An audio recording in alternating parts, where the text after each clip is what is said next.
Practical করব, ঠিক আছে? আর টপিকটা কি ছিল? সলেবল এন্ড ইনসলেবল, দ্রবণীয় এবং অদ্রবণীয়। দ্রবণীয় কোন জিনিসটা জলে দ্রবীভূত হয় এবং কোনটা দ্রবীভূত হয় না, ঠিক আছে? কোনটা সলেবল আর কোনটা ইনসলেবল, এই বিষয়টার একটা প্র্যাকটিক্যাল এক্সপেরিমেন্ট আমরা করব। তো আমাদের এখানে আছে একটা কাঁচের গ্লাস, যার 3/4 4 ভাগের 3 ভাগ জল পরিপূর্ণ আছে, ঠিক আছে?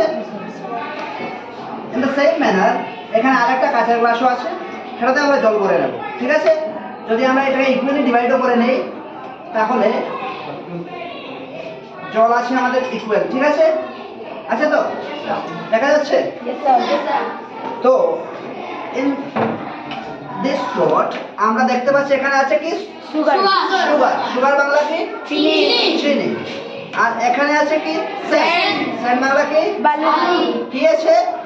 বালু। বালু আর চিনি। তো আমরা এখন দেখব কোনটা জলে দ্রবীভূত হয়, কোনটা সলেবল আর কোনটা ইনসলেবল। আর ক্লিয়ার? Yes sir. সামনে আসতে পারেন। তো আমরা প্রথমে নিয়ে নিচ্ছি চিনিটাকে, ঠিক আছে? চিনিটাকে নিয়ে নিচ্ছি। কোনটাতে দেবো, এটাতে না এটাতে? এটাতে। ওকে, এই আমরা চিনি দিলাম, ঠিক আছে? তারপর এই চামচটা দিয়ে কি করব? ঘুটবো। কি করব?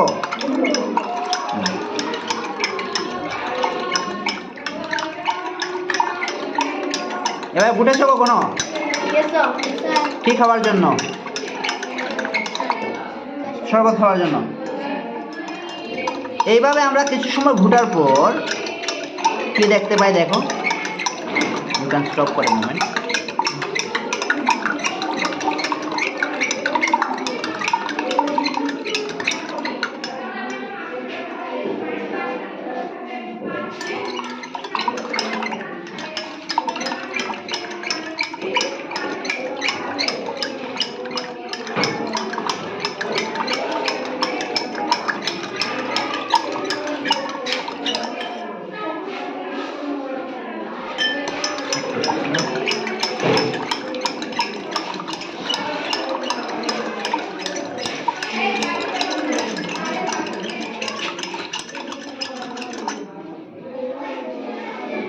এই আমরা ঘুটলাম চিনিটাকে।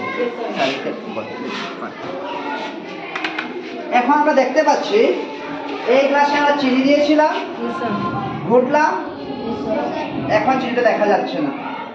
চিনিটা দেখা যাচ্ছে না, মানে এটা থেকে প্রমাণিত যে জলের মধ্যে চিনি দ্রবীভূত হয়। It is soluble in water, মানে চিনি তার এক্সিস্টেন্সটা আছে, কিন্তু জলের মধ্যে সে নিজেকে সংমিশ্রিত করে ফেলেছে, দেখা যাচ্ছে না। চিনি থেকে জল আলাদা হয়নি, চিনি এই জলেই আছে, কিন্তু তাকে দেখা যাচ্ছে না। কিন্তু জলের যে সেলসগুলোর ভিতরে ঢুকে গেছে এই চিনিটা, বুঝতে পারছো? মানে জলে চিনি দ্রবীভূত হয়, ঠিক আছে? ইন দ্য সেম ম্যানার আমরা আরেকটা এক্সপেরিমেন্ট করব বালু দিয়ে। এই জলে আমরা কি করব? এইখানে আরেকটা আছে, সেখানে আমরা বালু দেব, দিয়ে কিভাবে আবার ঘুটবো, ঠিক আছে? দিয়ে দিয়েছি, এখন আমরা আবার ঘুটবো।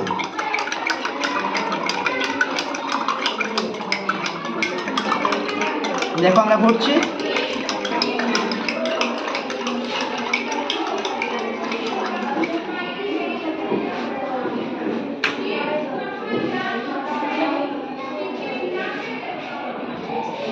এই ঘুটার পর কি হলো?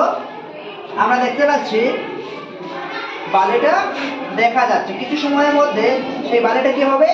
নিচে নেমে যাবে, নিচে বসে যাবে। কি হবে? নিচে বসে যাবে। মানে আমরা বুঝতে পারলাম sand is insoluble in the water, মানে বালু কোনো অবস্থাতেই জলে দ্রবীভূত হয় না। তো আমরা বুঝতে পারলাম যে চিনি দ্রবীভূত হয় সম্পূর্ণভাবে, কিন্তু বালু দ্রবীভূত হয় না। এই দেখো, তোমরা নিচে দেখো, একটু ধীরে ধীরে ধীরে ধীরে নিচে বসে যাচ্ছে, দেখা যাচ্ছে? কি হচ্ছে?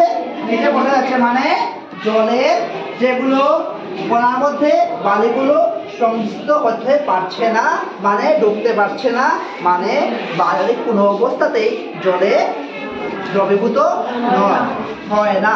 ক্লিয়ার? Yes, sir. বুঝতে পেরেছো? তো চিনি দ্রবীভূত হয়, Yes, sir. লবণ দ্রবীভূত হয়, কিন্তু বালু পাথরগুলো দ্রবীভূত হয় না। হয় না। কিন্তু আমরা যদি দেখি বালুর যেগুলো কণা ছিল এবং চিনির কণাগুলো ছিল প্রায় ইকুয়াল ছিল সাইজে, ঠিক আছে? তারপরেও কি হলো, জলে চিনি দ্রবীভূত হলো কিন্তু বালু দ্রবীভূত হলো না। ক্লিয়ার? Concept clear? এটাকে বলা হয় সলেবল অ্যান্ড ইনসলেবল। কোনটা দ্রবীভূত হয়, কোনটা দ্রবীভূত হয় না। ক্লিয়ার? ক্লিয়ার? বুঝে গেছে? এখন আমাকে কিছু বলো যে জলে দ্রবীভূত হয় আর 4-5টি পদার্থের নাম। চিনি আর আর আচ্ছা, আর যে দ্রবীভূত হয় না পাথর, আর বালু, আর cement. Very good, thank you very much. এই হলো এই এক্সপেরিমেন্ট শেষ। হ্যাঁ।